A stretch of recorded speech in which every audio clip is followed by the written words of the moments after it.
Więc on miał dawać te pieniądze. I już było wiadomo z różnych, bo niby to wszystko jest ścisła tajemnica. Ale nawet w tej konspiracji tak ścisłej, to gdzieś jest przeciek. Dzisiaj są przecieki, ale tam też były przecieki. Pieniądze już są. Tylko gdzie one są? Czy one są już na Sapieżyńskiej, czy nie? To było trudno się dowiedzieć. Ale w końcuśmy się dowiadywali i można było od niego wyrwać te pieniądze. Ale nie było wtedy pieniędzy jeszcze. Pierwsze pieniądze, pierwsze $5000 dostał Bund. Bo ten komitet robotniczy to była bardzo silna instytucja amerykańska i oni monitorowali. Oni monitorowali nie nas, Londyn, rozumiesz? A Londyn, przecież sam nic nie mógł zrobić, przysłał te pieniądze, doszły tutaj, ale oni jak przysłali iskrówkę tutaj do pana Korbońskiego, to trochę przetrzymał, ale trochę sobie zobaczył, że to nie żarty, że te pieniądze nie są do kieszeni dla rządu, tylko że to trzeba oddać. I jednocześnie Zygielboj przysyłał do nas iskrówki, bo to iskrówką szło wszystko. Tak się nazywało, może to było radio, nie wiem, ale to się nazywało iskrówki. Iskrówką, że pieniądze są w Polsce.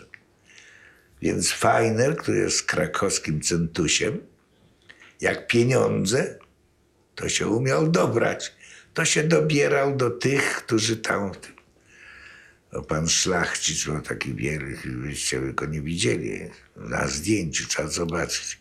Pan mecenas, wąsy szlacheckie, siwa głowa, biała sztywna koszula, krawat albo muszka, w ogóle. Szlachta w pierwszym gatunku, mieszka na Żoliborzu, chodzi z laseczką, w ogóle hrabia do Walgardopedesco.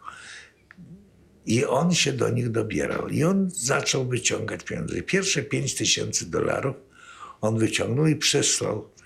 Znałem takiego faceta, który trzymał te $5000 w kieszeni. No, ale nie, to było bardzo... I trzeba było kupować za to broń, ale za $5000. Zresztą te moje kolegi to były pentaki. Oni nie mieli... Wiesz co, oni uważali tak, że jeżeli... Jeść nie trzeba, wszyscy nie jedzą, to my też nie jemy. No i takie różne rzeczy, ale byli ostatnie pentaki, ale pieniądze chcieli.